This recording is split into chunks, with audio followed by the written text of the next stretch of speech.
Hi, everyone, and thanks so much for joining us for this podcast, Adventures of the Awakened Heart. My name is Julie Tara, and you can certainly learn more about me through the links below. I started this podcast because during these turbulent times, I really felt a calling that we're all being called really to connect more to our hearts, come from our hearts, to help end so much of the divisiveness that's occurring. And so I started this and I've really enjoyed doing it. And I am super excited today to have a beautiful friend of mine that I'm going to interview, Steve Eisler. And let me tell you a little about Steve before we get going here. So Steve Eisler is from the New York City area, born in the bucolic 1950s. He was a disinterested high school student and then got more engaged with life when he attended Northeastern University in Boston. There, he saw the beginnings of self-empowerment during the Vietnam War period protests. He then started a high-end catering company where giving excellent service under pressure came naturally.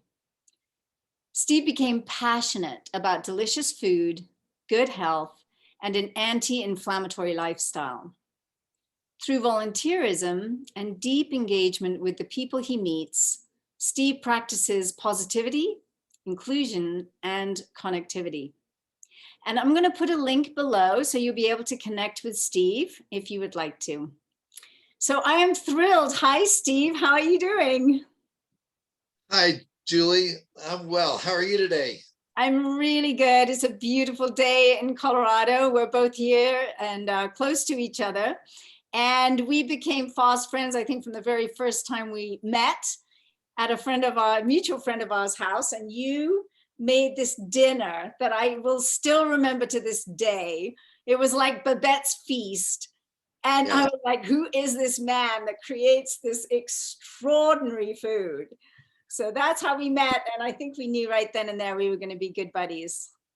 Right. Yeah.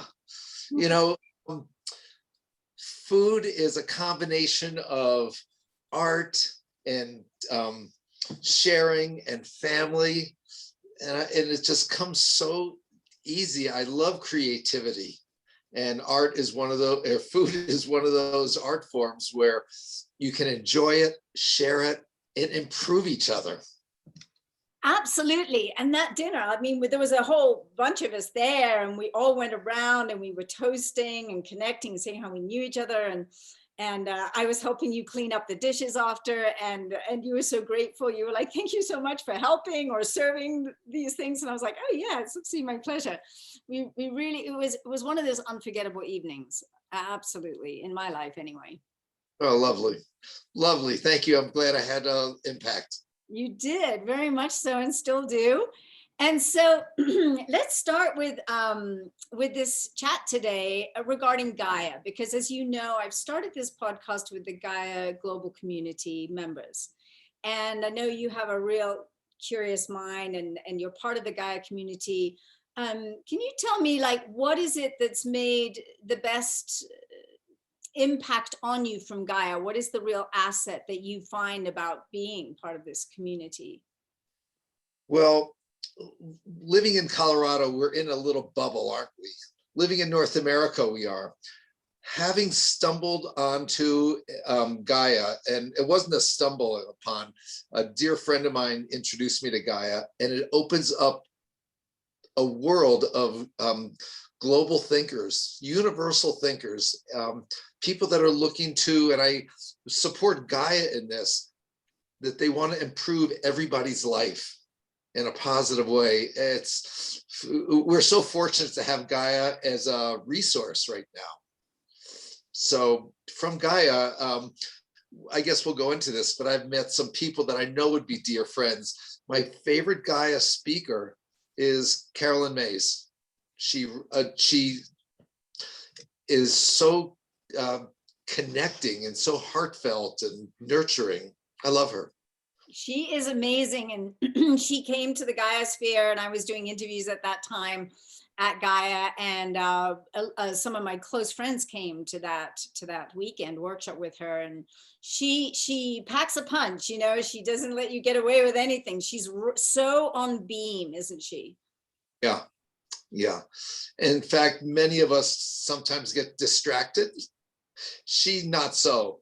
I understand that she used to be a medical intuitive, and she stopped doing that because this conversation that she has initiated is more impactful.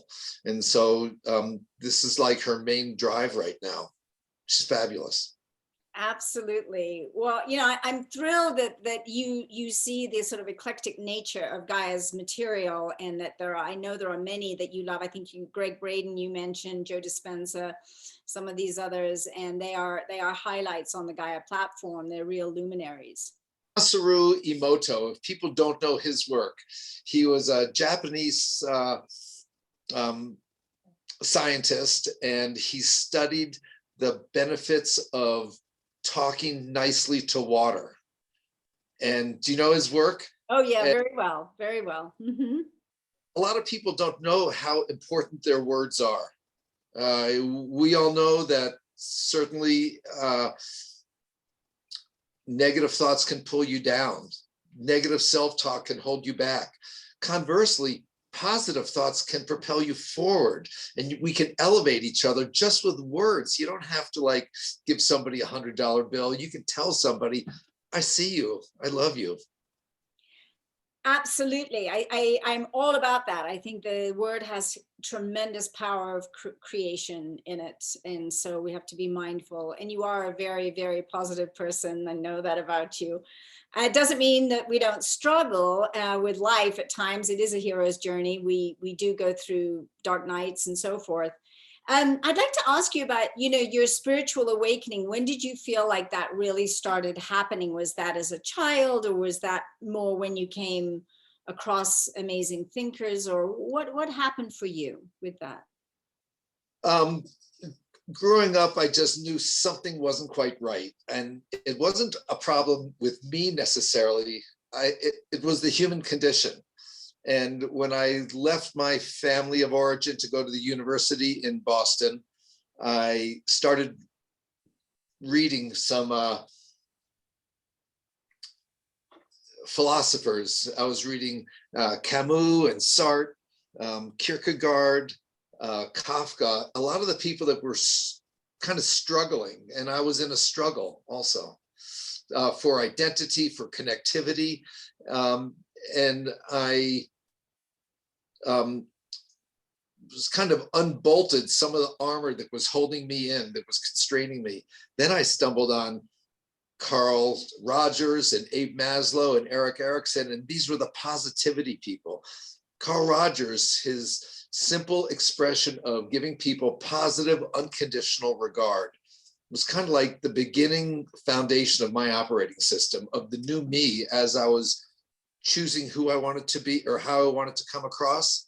Carl Rogers was very important. So was Maslow's hierarchy, that we need to take care of some of our needs. I realized you can take care of yourself, that we can improve ourselves. We don't need an outside source. Through choices of our words and our thoughts, we can be the best self that we are, that we can be. It's very powerful and so interesting, because I also read quite a few of those different people, and you know, the sort of nihilism, and I was reading Orwell and the dystopian, you know, and of course right now we're looking at all of that and what's really going on. And I would agree with you that when you keep coming back to the power of the thoughts and our heart, you know, we can come forth with a real new creation of who we want to become. And it's a sort of self-fulfilling prophecy. So let's talk a little more about the heart. Like for you, Steve, what would you say the awakened heart really means for you? What is that? Well, it means calmness. The awakened heart, I think, means being kind to yourself and also sharing that with everybody. I like the idea of high tides lifts all boats, and I like the idea of pumping up the water, elevating the people around me. And by having a good heart myself, being a good role model, you just pick up everybody's spirits. And I mean, that's, And you do. I mean, I've watched you do it, and I feel like I also come from that place of wanting to lift people up, and I love that the high tide rises all boats. I've always loved that idea, and so the more positivity and the more loving we can be in a congruent, authentic way, because because we all know when someone's not being congruent. We know when they're just trying to be positive when they're not really feeling it. We can sense that so fast, don't you think? yeah, oh, definitely. There's a few people that say what they think the true life purpose is.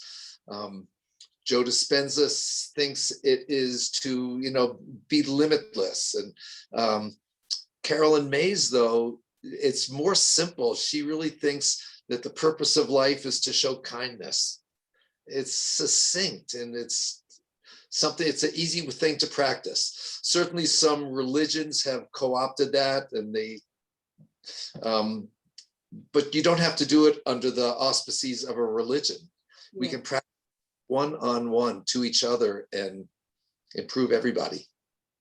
Yes, I remember Greg Braden speaking about this when he was, I think it was in Tibet, it could have been Nepal, and he did ask the monks, what is sort of the meaning of life? What's the deepest thing?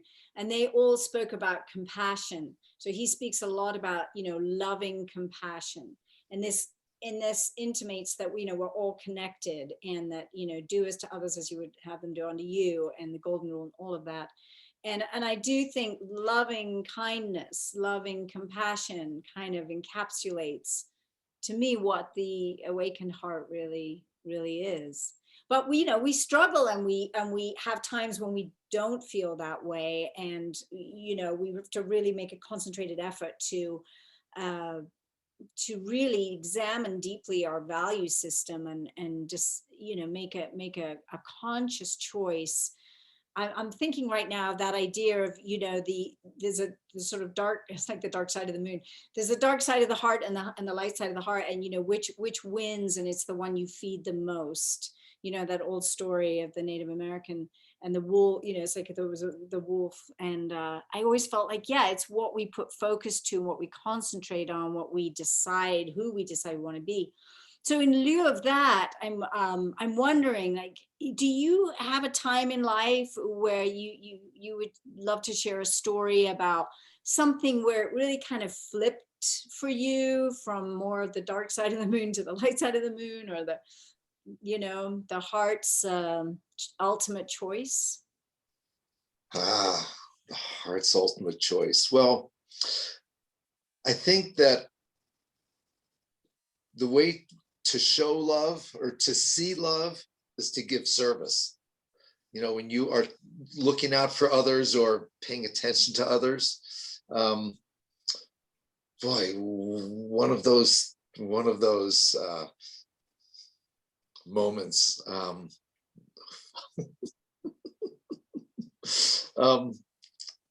It's a challenge. It can be a challenge.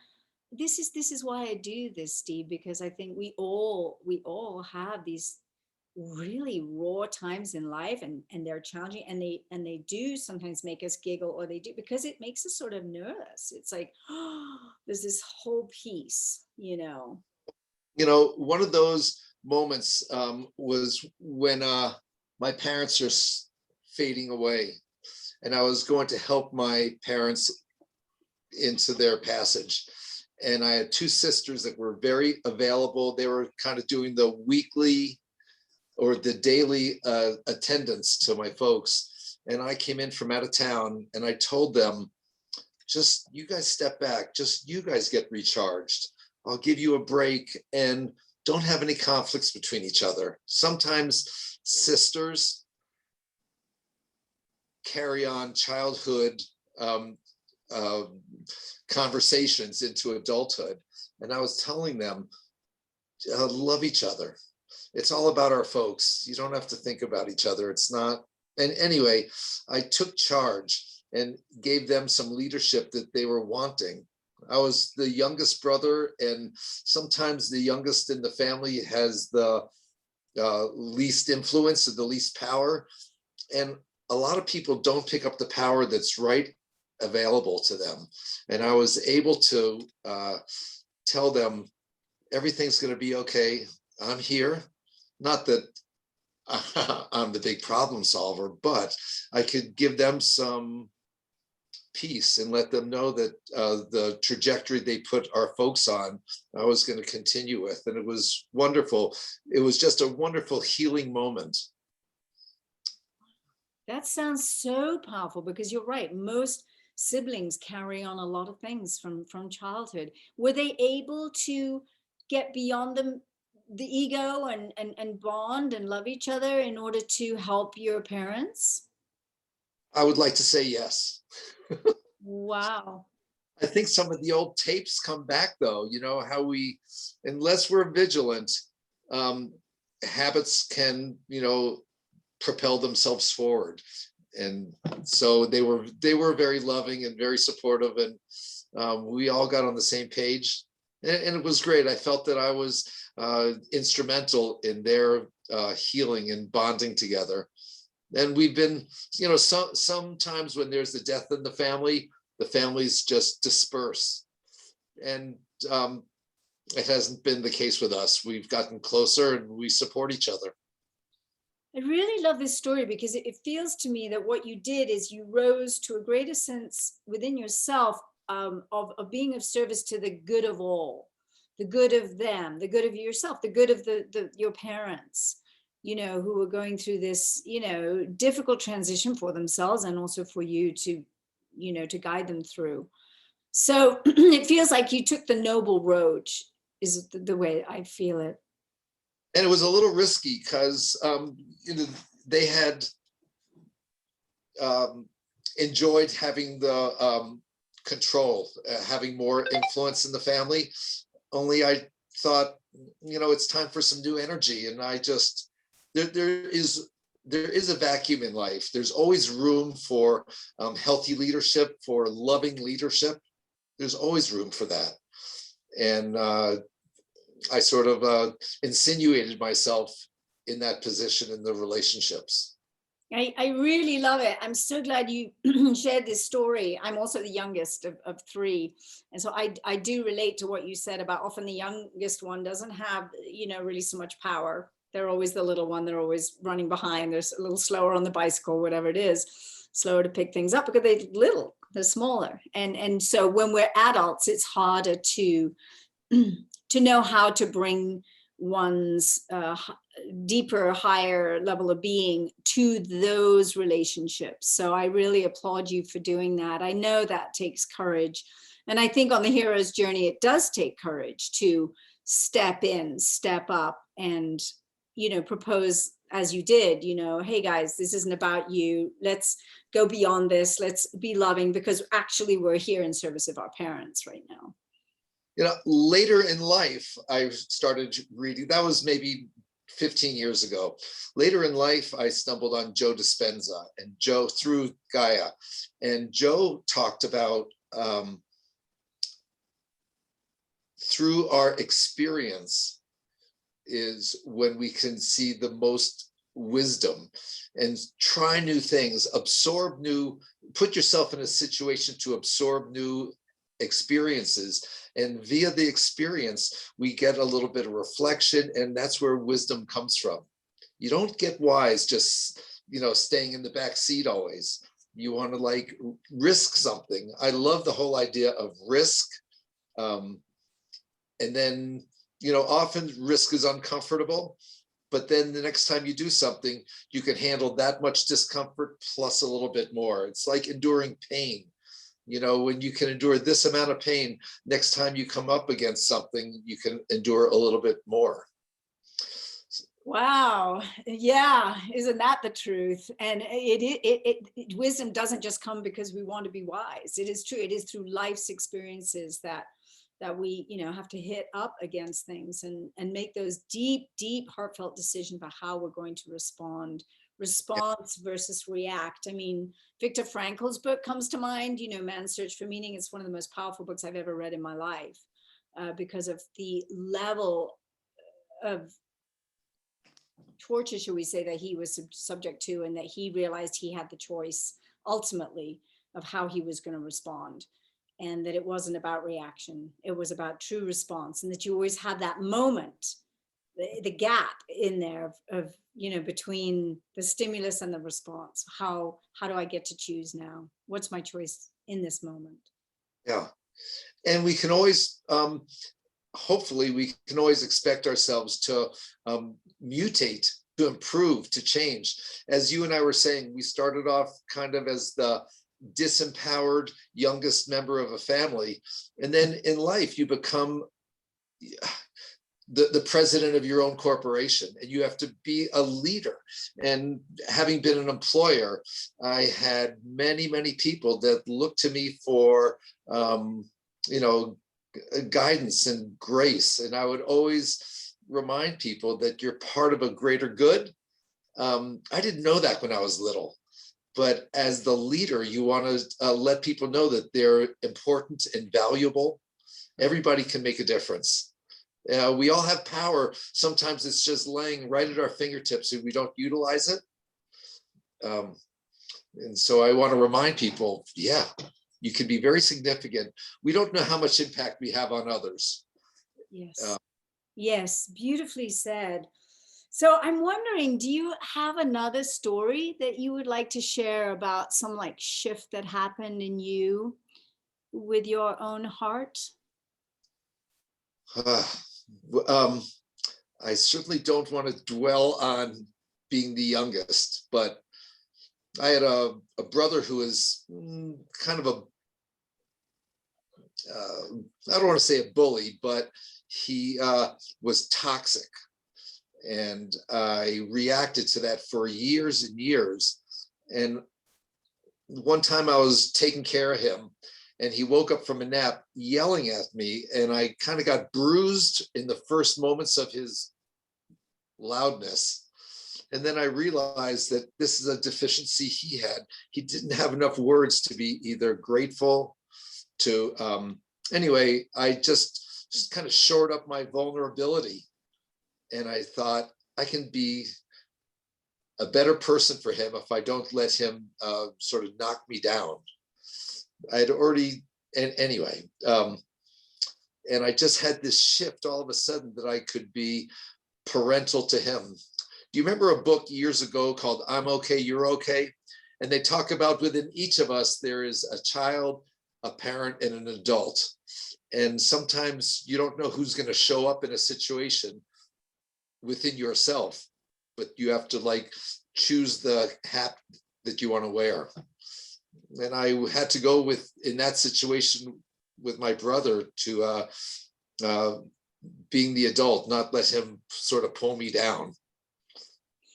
It's so interesting because I have two older sisters, and the eldest also was a bully, and the saddest thing is that we all suffer in life, of course, but she has suffered a lot in her life, and it was sort of becoming more of the parental figure or the adult in that situation at times that was called for me too. So I didn't know we shared such a close experience that way. I know often the youngest child is the maverick. Often the youngest gets out quick, because it's not so much fun being the youngest, and so they go and they do their own thing. So they're very independent, and they often do become leaders in their field. So let's just talk about how did this experience of this relationship with your brother transform how you show up in the world? Well, it's so obvious, but I like nurturing people, and I ended up learning some culinary skills, and I would have the privilege of going into delicate catering situations where maybe at one of my clients is trying to raise $50 million from a donor, and I am setting the tone of the evening of both comfortable elegance. And I would find that I could be kind of the puppet master, where I'm sort of behind the scenes setting a stage that would permit the conversation that was desired. Wow, that's Yeah. amazing.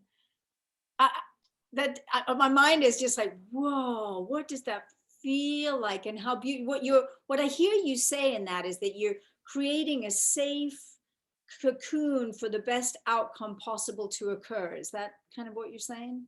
Exactly. I would try to make other people feel at ease and feel comfortable by me being on the bow of the ship, taking the first splash of the wave. I would work hard to make everybody else have it easy. One of my career high events, not one of, the career high event, was doing a dinner for 8,000 people. And it was so difficult. And it was so, at the end, it was so successful. I was, I didn't miss a stroke. I made everybody involved feel really important, that they were being very contributive. And I think part of that comes from, like, one of your skills is you show up, you're genuine in your conversation, good eye contact. Obviously, our achievements have to be without question. There's no fakery when you're really doing things under pressure. And I would make other people, even though I might have been the maestro, I made everybody feel like their contribution was just appreciated and noticed. What a beautiful story. And for those of us listening, and I just want to say to all of you that, Steve's brilliance in the culinary world is unprecedented. He is extremely well known for his excellence and his love. You are. And gosh, I mean, it actually makes me feel quite emotional. What you just said, 8,000 people, and to have everyone feel like they're part of this kind of divine orchestra, if you will, and that everybody matters. This is absolutely huge. So it brings me to this very natural next question, which is, how would you describe your heart vision for our world right now? Where do you see us going? What is the most important thing? Well, the last year or two, or certainly the last 4 centuries, but the last year or two, we've become more aware of the inequities around. And I think we should all recognize that we can make a huge difference, each of us, like a pebble in the water. You start off with like a ripple that's in your locale, and it just goes out and goes out. This whole idea of the butterfly effect, I think each of us can have an impact we don't see, but we should recognize that we are all perhaps other people are modeling our behavior. So, choose wisely. I've just had the blessing of being a grandparent, and it's charming. I'm watching somebody start to acquire skills, conversation, values, makes me a little more aware of, what I'm sending out. And so again, each of us, a couple of the big words I use are in my own life are inclusiveness. I want everyone to know that they have a voice. I've had, because of my culinary skills, I've been able to go into homes through the kitchen door, but I almost always go out through the front door. I'm welcomed into the conversation. Maybe maybe a perfectly sauteed salmon got me in the door, but then people recognize that this improved them. It's healthy, well prepared, cared for. I care. I think that is like an important tagline. I care. And you probably came in caring. With one of my friends, I've told her if I would. Go ahead.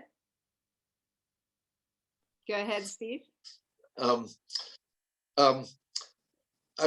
told one of my friends, if I was king of the world, I would put $1 billboards everywhere that just say help each other, or it's sort of like Gloria Vanderbilt's poster she had over her fireplace. You don't know what kind of struggle other people have had, just be compassionate. And I like the idea of reminding people, don't pass every homeless person without giving something to someone. I don't give things to everybody, but occasionally I do. And it is such a good feeling. The more you give, really, the more you get. Simple. Absolutely. I mean, it's so totally this golden rule idea. I want to touch back to the pebble in the pond idea, because the other night I watched a film about Marie Curie. And when I was a child, I was always looking to what did women do in the world? Who were the women leaders? And she was always one that really impressed me, especially being in such a male-dominated world, completely male-dominated science, and winning the Nobel Prize and everything. I didn't know she suffered so much in her life until I saw this film.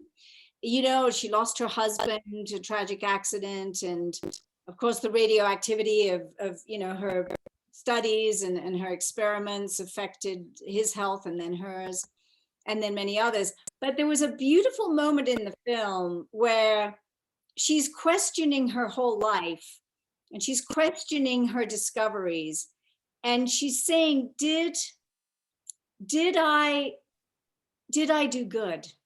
Did my mission, because she was very mission driven, she really wanted to help the world. Did my mission driven life help this world? And her husband sort of comes sort of in a dream, because he'd already passed on long before, and says, you're a pebble in a pond. You threw the pebble in the pond. You are not responsible for the ripples. And what was so beautiful about that is that, her discoveries led to some things that were very dark, like the atomic bomb and nuclear disasters and stuff. And also to beautiful things like X-ray machines that, when used judiciously, have been, of great help, where she helped, the soldiers not have their limbs cut off for a sprained ankle, because they could do X-ray and realize that actually they didn't need to take the leg, they just needed to, heal the sprained ankle. So it just really got me thinking about this idea of the pebble in the pond and the beauty of those ripples, but we don't know where they're going to go, and they could be used for good or not. And to be unattached to the ripple effect, but to know that it is true. There is a ripple effect to everybody's life. You're right.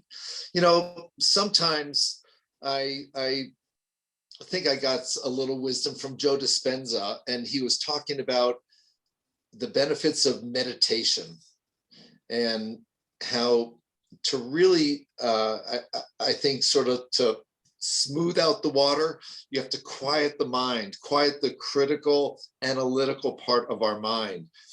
And most days I start off doing some Qigong or Tai Chi. I do some sort of quiet personal meditation when the sun is just coming in the window. And the whole idea is, when you can quiet that, whatever the monkey mind chatter that we can get, you start to focus it, you channel it. All of a sudden it goes from like a cacophony to a symphony. And it's just really starting the day with quiet time, and it's kind of getting organized, saying, there'll be like 2 or 3 or 4 things that I want to accomplish today. You become much more efficient. At my stage of life now, I've retired, so I don't have the structure of work, which gives you freedom actually to think about anything and to reach out to almost anybody. And I'd like to start that off with some great meditation, and certainly through yoga, which Gaia has great, access to, and the offerings. It's really the way if we can improve ourselves individually, we'll improve ourselves collectively. Yes, absolutely. During this last year, I've done a lot of yoga on Gaia, and I often will do it, with the ideally with the sun rising. Like the sun salutation is just, saying thank you for the gift of sunlight, and thank you for the moon. And we just had this beautiful full moon in Scorpio. It's like it's really remarkable. I was driving home late last night around 11:30 from a concert I'd gone to dance to live music, and the moon no longer full, but really orange and huge in the sky, and such an amazing, I was just like, wow, just wow. Yeah, Life is a big wow. hitting the moment. I had one of those epiphany moments in Egypt, in Luxor, in one of the pharaoh's tombs. And these guys spent so much time valuing living that they thought it would continue certainly after dying. And I just had that moment where there's no more time for fear or anger. We have maybe 80 short years on the planet out of the whole scheme of eternity. And you want to embrace each one with the best thoughts you can have. Yes. And I think this is, I think it's in the Bhagavad Gita, and I'm going to paraphrase, but it's just the idea of the mind is a wonderful thing, but make sure the mind is a servant of the heart. The mind is the servant of the heart, not the heart, the servant of the mind. The mind being the servant of the heart. I feel like that is such an important dictate to live by, and meditation, of course, or yoga in the rising sun. It all helps us to come back to that place of gratitude, of calm, like you said earlier, of just mindfulness or heartfulness. I always feel like ultimately there's one mind, one heart. I really feel that one will. And to me, it's especially right now this calling to become one heart. So there's so many places we could go, but I'm thinking in what you've said today. What would you suggest for people? Like, what would be your kind of golden nugget? And certainly you've given us many. How would you encapsulate that into one golden nugget for people to kind of, like a North Star, I guess?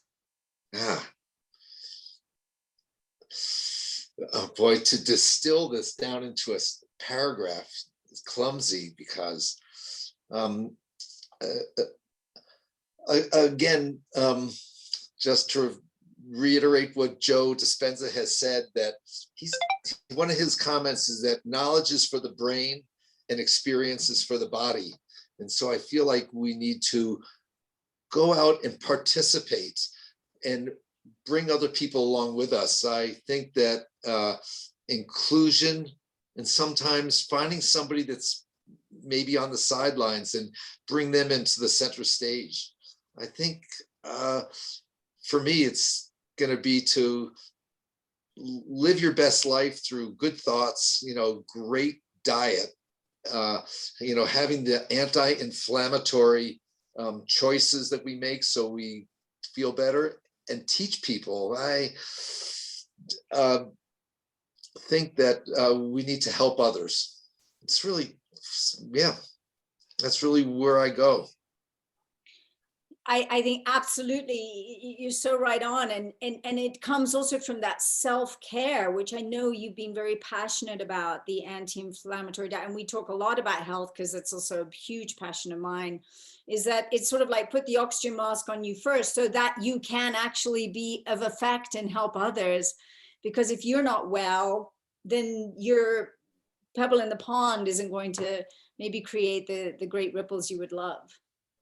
Hey, there's one other guy that I stumbled on. He's maybe one of the smaller contributors at Gaia, but this gentleman named Clint Ober started studying about earthing, which is really how we've all gotten sicker since we started walking on rubber-soled shoes. And his suggestion is touch the earth.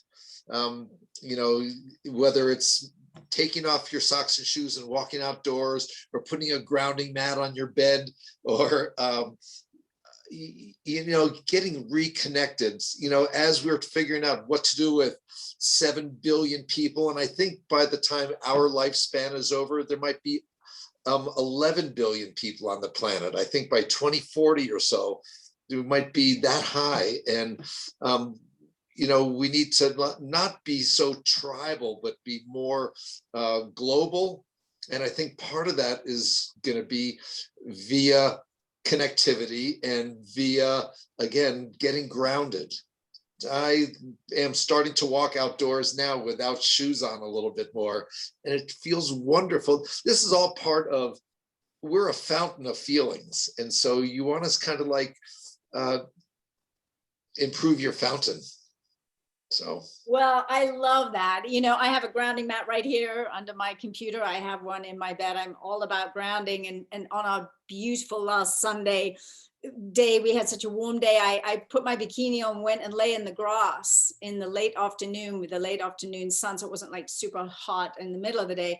And it's just always so healing to be in nature. And it is about connection. And I do believe we are one big symphony with the planet herself, with our food sources, our organics, with the moon, the sun, the stars, the universe, the multiverse. Everything is connected. So your idea of inclusion and inclusiveness speaks very powerfully to me personally around let's include it all. You know, it's not just human beings, it's everything. We're all part of an incredible heart symphony. And it's so beautiful. I love what you're saying. I feel like we could talk forever. I know we can't, but thank you so much, Steve, for this conversation. I know it's going to really help others. I feel incredibly moved. I'm so grateful you're my friend. I love you dearly. You are very precious in my life. And what a great time we've had here today. So thank you so much. Oh, it's a pleasure. And I love how you're reaching people. It's just terrific. Thank you for your help too. Thank you, sweetheart. Absolutely. And thanks to everybody for watching. I will put the Steve's bio below, and I'll put the links below. Please share with others, and please do join the Gaia community. I will definitely put a link for that below. We'd love for you to join and, you know, start just expanding your own consciousness along with us. It's a never-ending journey. We love the journey, and we'd love you to be on it with us. So thanks, everybody. Much love, and we'll talk to you soon. Bye. Bye-bye.